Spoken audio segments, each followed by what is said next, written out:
So by selecting types and policies under the time off module, you're going to be able to create a policy under your specific types. So you'll see there is a create policy button over on the top right hand corner. And from here, we're going to fill in the specific fields. The policy name is only going to appear for you as admins. The employees will see the actual type name. You'll select the time off type in case you did create it under a different type and you want to change that. You'll select your approval flow. So again, this needs to be set up prior to creating your types and policies. And then you'll have the different accrual settings. So there are two, accrues and unlimited. As you select accrues, it'll open up more settings. So having an accrues, of course, it means that you'll be able to set very specific details of the policy, such as carryover, the number of days they get per year, if you allow negative balances, and so forth. Unlimited will essentially allow the employees just to request time and track, so more so for reporting purposes.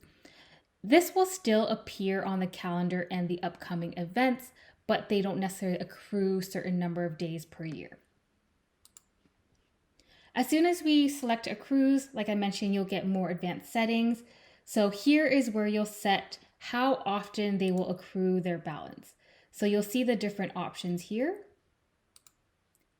And as soon as you put in how many days they get per year, you'll also see the breakdown of what they would accrue per period based on this frequency. So with 15 days per year, the employee will receive 1.25 days per month. You can select the first day of the period, so when they actually will accrue that 1.25 days.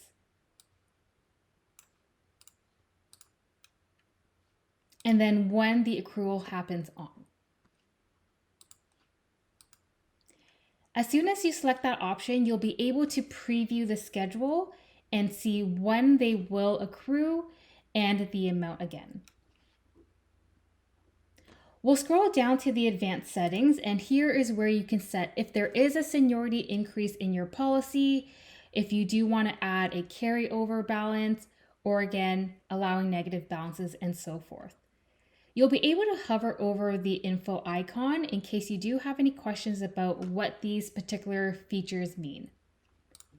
If you want to add in a seniority level, you'll select add level, and you'll notice that you can just put in the amount of years and then how much you want it to increase per year. So in this scenario, we said after 5 years, they'll increase to 20 days per year. And that will mean instead of the 1.25, they will receive 1.67. And this is based on the employee's hire date. So again, you'll have the different options to either prorate your first accrual. If you want to set a year-end balance cap, this means whether or not you allow for carryover into the next year. So if I do not want carryover, I'll select that there's 0 days that they can carry over. If you allow for 5 days to carry over at the end of the year, you can specify that and choose when you want it to cap on. You'll also have the option to have it expire. So if it does need to be used after a certain number of days into the next year, you can specify that, and then the carryover will either continue on based off of your days, or it will just remove from the policy and the employee's balance as soon as this number expires. And again, you can put in the very specific details. These aren't required, it is more optional. So a max balance cap is how many days the employee can have in their balance at a given time. So if we wanted to make sure they don't go over 20 days, we can put a cap of 20 days. You can allow negative balances. So if an employee wants to take more time or request more time than what they have accrued, you can set a cap of how negative they can go into. So in the event that the employee only has 1.25 days per month, but they want to request for 2 days, we can say the negative is maximum 2 days that they can go into a negative. Adding a waiting period, so this would be based on their hire date. So if you do require them to wait 3 months or 30 days before they can request for a time off. And lastly is limiting the request length. So you can specify if it can be a minimum amount that they can request at a time or a total length that they can.